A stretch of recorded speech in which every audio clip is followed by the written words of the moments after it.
감사합니다. 제가 우리 한울땅교회 온 지 이제 한 달 정도 되었는데요. 한 달 동안 사실 아이가 2명이 있어서 저기 잠옷실에서 드리거나 아니면 아기채 풀실 아니면 땅채 풀실 가서 예배 드리느냐고 저희 이 현장의 이 느낌을 잘 몰랐었어요. 근데 오늘 진짜 목사님이 항상 주일 축제 예배다 하셨는데 이 온도가 저에게 너무 느껴져서 감사하고 귀한 시간인 것 같습니다. 오늘 복되고 거룩한 주일에 하나님의 말씀이 여러분들에게 심겨지고 들려지기를 진심으로 소망합니다. 네. 건축가가 튼튼하고 멋진 건물을 짓기 위해서는요, 가장 먼저 선행되어야 될 단계가 있습니다. 그것이 바로 튼튼한 땅을 선정하고 그 땅을 다지는 것입니다. 집안이 튼튼하지 못하면 건축물은 지진이나 홍수, 태풍에 의해 무너져 버리고 맙니다. 우리의 신앙도 마찬가지입니다. 가장 굳건하게 하나님께서 원하시는 그 신앙의 길을 걸어가기 위해서 또한 믿음의 집을 건축하기 위해서는 먼저 우리가 단단한 터가 준비되어야 합니다. 그 터가 바로 무엇일까요? 네, 우리가 오늘 함께 읽은 16절의 고백입니다. 16절입니다. 시몬 베드로가 대답하여 이르되 주는 그리스도시요 살아계신 하나님의 아들이시니이다. 아멘. 바로 이 고백이 믿음의 집을 건축하기 위한 터입니다. 예수님이 우리가 누구신지 정확하게 아는 것, 나는 자격이 없지만 오직 예수 그리스도의 공로와 은혜로 힘입어 오늘을 산다는 우리의 고백이 우리의 신앙의 기초입니다. 그렇다면 예수님은 도대체 나에게 어떤 분이신지 오늘 말씀을 통해서 한번 점검하고 되새기는 시간이었으면 좋겠습니다. 2000년 전에요, 예수님을 보았던 수많은 무리들이 있었어요. 근데 그 사람들이 예수님을 각자 자신의 주관과 판단대로 예수님을 바라보았습니다. 오늘 본문 13절과 14절에 이렇게 기록되어 있어요. 예수께서 빌립보 가이사랴 지방에 이르러 제자들에게 물어 이르시되 사람들이 인자를 누구라 하느냐 이르되 더러는 세례 요한 더러는 엘리야 어떤 이는 예레미야나 선지자 중에 하나라 하나이다. 아멘. 어떤 사람은 예수님을 세례 요한이라고 했고 어떤 사람은 엘리야 어떤 사람은 선지자라고 여겼습니다. 하지만 예수님은 사람들을 가려가시면서 사역하신 적이 없으셨어요. 모두에게 늘 같은 모습을 보여주셨습니다. 언제나 하나님의 나라와 그 복음만을 선포하셨고 병든 자를 고쳐주셨고 기적과 많은 이적들을 행하셨습니다.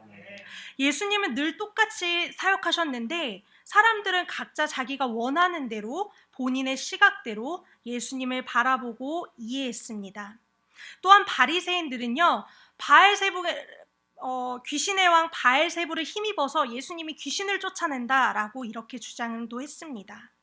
왜 이렇게 예수님을 바라보는 시선들이 모두 달랐을까요? 사실 지금 교회 안에 있는 우리들도 크게 다를 바는 없습니다. 누구는 엘리야다, 누구는 세례 요한이다, 누구는 선지자다 라고 이야기했던 것처럼 똑같이 예수 그리스도를 주로 고백하는 성도들이 신앙생활을 하는 목적과 이유가 각기 다른 모습을 보게 됩니다. 가정의 물질적인 것에 집중하는 사람은 예수님이 그저 물질을 채워주시는 분으로 여기기도 하고요. 교제가 목적인 사람은 만남의 목적으로 교회를 이용하기도 합니다. 혹은 정치적인 세력을 넓히기 위해서 교회를 나오는 경우도 있고요. 혹은 내 남편이 또 내 아내가 우리 부모님이 계속 교회 가라고 하니까 가정의 평화를 위해서 교회를 나오는 경우도 있습니다. 우리는 예수님이 어떤 분이신가 이것에 집중하기보다는 각자 자신의 목적과 방향에 예수님을 끼워 맞추려고 하는 경향들이 있습니다. 안타깝지만 심한 경우 이런 사람들은 목적이 달성되지 않거나 교회에서 체험을 받지 못했을 경우 실망하며 교회를 떠나버리고 맙니다. 나는 예수님을 열심히 믿었는데 누구보다 교회에서 열심히 봉사하고 헌신했는데 도대체 왜 사업이 망했을까요? 왜 건강을 잃게 됐을까요? 왜 우리 가정에 이런 고통이 찾아오나요? 하며 원하지 않는 상황들을 마주하고 실망하며 교회를 떠나버리고 맙니다. 예수님 당시에도 사실 마찬가지였어요. 예수님께서 수많은 병자들을 고치셨죠. 그리고 오병이어의 기적들을 통해서 많은 이들을 배불리 먹여주셨습니다. 그랬더니 정말 많은 사람들이 구름대와 같이 몰려들었어요. 와, 예수님은 병을 고쳐주신다. 예수님은 우리를 굶지 않게 양식을 채워주시는 분이구나. 와, 예수님은 이스라엘의 혁명을 일으켜서 새로운 왕이 되실 거야.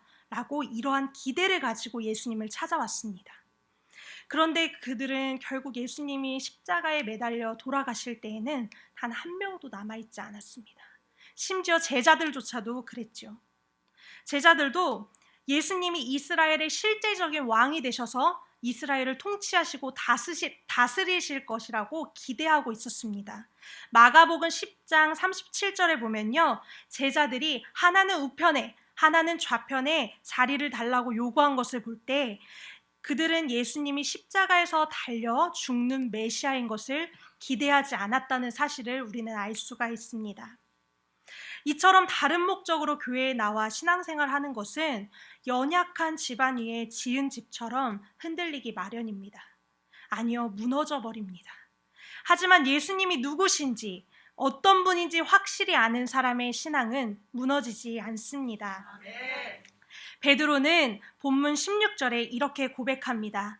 주는 그리스도시요 살아계신 하나님의 아들이시니이다. 아멘. 여러분, 예수님은 그리스도이십니다. 아멘. 예수님은 하나님의 아들이십니다. 아멘. 우리 날마다 이렇게 고백하십니까? 아멘. 아멘. 이 고백이 우리의 신앙의 단단한 터입니다. 아멘. 우리는 영원하시고 변치 않으시는 예수 그리스도 위에 세워져 있는 사람들입니다.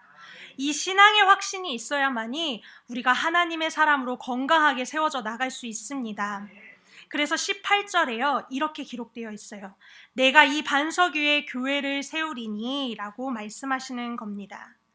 여러분, 예수님을 어떤 분으로 생각하십니까? 정말 예수님이 나의 구세주라고 믿어지십니까? 아멘. 내 생명보다도 소중하게 여겨지십니까? 교회가 2000년의 역사 가운데 수많은 박해와 고난을 겪으면서도 없어지거나 무너지지 않고 여기까지 올 수 있었던 것, 지금까지 올 수 있었던 것은 이 성도들의 마음속 깊은 곳에서부터 흘러넘치는 이 16절의 고백이 있었기 때문입니다. 만약 교회가 단순히 물질을 채워주는 곳으로 존재했다면, 육신의 형통하게 해주는 곳으로 존재했다면, 병들지 않는 곳으로 존재했다면 이미 사라졌을 것입니다. 많은 초대교회 성도들이 콜로세움에 던져져 사자의 밥이 될 때, 붙잡히는 족족마다 화형에 처할 때 이미 사라졌을 것입니다. 하지만 예수님이 하나님의 아들이시라는 그 고백은 세상의 모든 가치를 뛰어넘는 가치이기에 지금까지 쇠하지 않고 변하지 않고 2000년 동안 전 세계 각곳으로 하나님의 복음이 온전히 선포될 수 있었던 것입니다. 그렇다면 이 가치는 도대체 어떤 가치일까요? 하나님께서 이 반석 위에 세워진 교회된 우리들에게 오늘 말씀 두 가지를 해주셨습니다.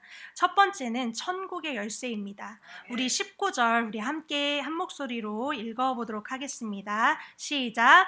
내가 천국 열쇠를 내게 주리니 내가 땅에서 무엇이든지 매면 하늘에서도 매일 것이요 내가 땅에서 무엇이든지 풀면 하늘에서도 풀리리라 하시고 아멘. 천국의 열쇠를 받은 우리는 이미 천국, 하나님 나라, 큰 상급을 받은 자입니다. 세상에서는 대단한 직업이 없고 물질적인 풍요가 없다 할지라도, 아무에게 인정받는 자가 아니라 할지라도 우리에게는 영원한 생명과 하나님의 자녀라는 그 영광과 언제나 주님이 나와 함께 하신다는 소망이 우리에게 주어진 줄 믿습니다. 우리는 이미 가장 값진 것을 받은 자입니다. 예수님을 구주로 고백한 이 순간부터 우리는 이 세상 그 무엇과도 비교할 수 없는 가장 값진 보화, 가장 값진 직분, 천국을 소유한 백성이 되었다는 것입니다. 이 천국의 열쇠 앞에서는 모든 장애물도 다 열려집니다. 감히 가로막을 수 없습니다. 하나님께서 주신 열쇠이기에 그 어떠한 사단의 방해와 공격에도 우리에게서 이 열쇠를 빼앗을 수가 없습니다. 그런데 우리는요, 세상 것과 비교할 수 없는 이 보화를 이미 받아놓고 오늘의 삶을 아무것도 없는 사람처럼 살아가고 있진 않습니까? 세상 사람들처럼 그저 나의 부와 명예를 위해 아등바등하고 맘대로 되지 않는 이 세상을 한탄하며 좌절하며 보내고 있진 않으십니까? 하나님께서는 사랑하는 우리 하늘 땅 식구들에게 이미 천국 열쇠를 쥐어주셨습니다. 영적인 시력을 키워서 믿음의 눈으로 이것을 바라보길 원합니다. 두 번째로 주어진 것은 바로 십자가입니다. 24절 우리 함께 보도록 하겠습니다. 우리 한 목소리로 읽겠습니다. 시작. 이에 예수께서 제자들에게 이르시되 자기를 부인하고 자기 십자가를 지고 나를 따를 것이니라. 아멘. 여러분, 십자가가 무엇입니까? 하나님께서 우리에게 고난을 주신다는 의미일까요? 아닙니다. 자기 십자가를 지라는 말씀은 오늘 내 삶에 주어진 이 상황 가운데 하나님의 말씀에 순종하라는 것입니다. 아멘. 하나님의 말씀이 곧 우리에게는 십자가입니다. 아멘. 그런데 우리가 이 십자가를 지고 가려고 그분의 말씀을 지키고 살아가려고 하니 이게 만만치가 않아요. 쉽지가 않습니다. 세상이 흐르는 방향은 하나님과의 말씀은 다릅니다. 하나님의 말씀에 순종하려면 우리는 세상을 역행해야 합니다. 우리가 예수 그리스도라는 반석 위에 세워진 사람으로서 그 다음 쌓아가야 할 것이 바로 이 십자가입니다. 날마다 내 삶 속에서 하나님의 말씀대로 순종하며 삶의 한 부분 한 부분 아주 조금씩 세상과는 다르게 바꾸어 나가는 것, 내 삶의 영역들을 주의 말씀으로 세워 나가는 것, 그것이 바로 우리가 지고 가야 될 십자가입니다. 취업이 또 입시가 내 마음대로 되지 않았어요. 여기서 주시는 주님의 십자가는 무엇입니까?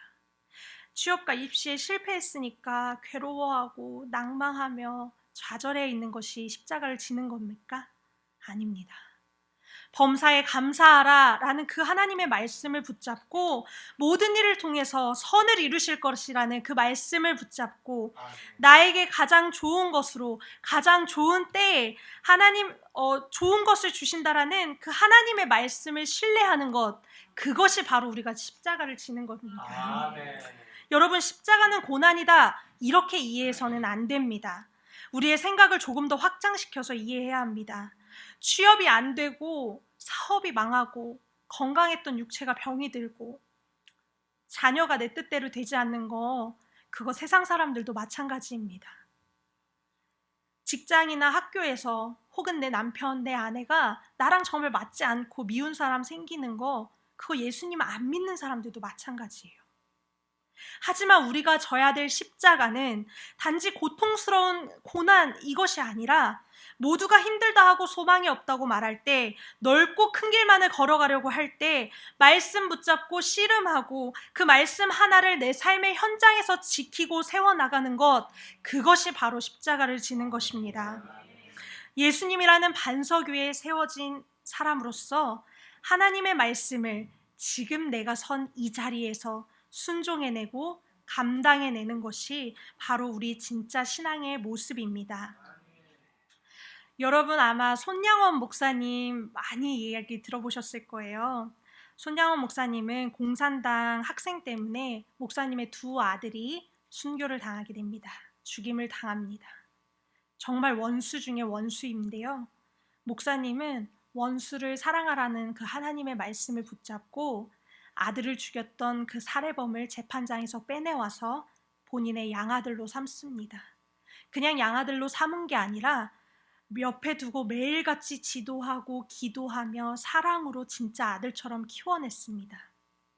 두 아들의 장례식장에서 목사님께서 하신 9가지 감사 제목은 정말 많은 성도들에게 귀감이 되고 은혜가 되었는데요. 제가 그 중에 한 가지만 함께 나누도록 하겠습니다. 내 아들을 죽인 원수를 회개시켜 아들 삼고자 하는 사랑하는 마음 주신 하나님께 감사합니다. 아멘. 당시에 손양원 목사님 아들들만 공산당한테 죽은 것이 아니었습니다. 다른 사람들의 자녀들도 죽었어요. 똑같이 죽었어요. 그런데 목사님은 예수 그리스도라는 반석 위에 세워진 사람으로서 주어진 말씀을 지켜내셨습니다. 그 일로 인해서 얼마나 많은 사람들이 예수님을 영접했고 또 하나님이 살아계신다라는 것을 깨닫게 되었는지 모릅니다. 십자가라는 말씀에 순종하는 것, 그것을 통해 하나님은 세상 가운데 당신의 모습을 나타내길 원하시고 우리는 예수님이라는 그 반석 위에 세워진 사람으로서 아름답고 밝고 빛나게 하십니다. 우리의 신앙의 방향이 바로 이것입니다. 세상 사람들이 할 수 없는 것, 말씀에 순종함으로 하나님의 능력과 크심을 경험하고 나타내는 것, 그것이 바로 우리 하늘 땅 모든 지체들에게 주님께서 주신 십자가의 사명입니다. 우리 말씀을 함께 정리하도록 하겠습니다. 하나님께서는 주는 그리스도시요 살아계신 하나님의 아들이십니다 라는 그 신앙 고백 위에 우리를 교회로 세우셨습니다. 우린 그 고백을 한 순간부터 하나님께로 두 가지의 은혜를 받았는데요. 그게 첫 번째로는 천국의 열쇠입니다. 예수님의 십자가 죽음과 부활을 통하여 얻은 생명과 하나님의 영원하신 나라, 그 천국, 우리는 변하지 않는 약속을 받아 이미 천국의 시민을 얻은 사람이 되었습니다. 천국이라는 가장 값진 보화, 변하지 않고 빼앗기지 않는 그 보화가 우리 안에 있기에 세상의 그 어떤 공격과 어려움에도 우리는 넉넉히 이길 수 있는 사람이 되었습니다. 두 번째로는 십자가 곧 말씀입니다. 주어진 상황과 고통 가운데 이 어려운 세상의 삶 속에서도 우리에게 주신 그 말씀 하나를 순종하고 살아가는 것, 살아내는 것,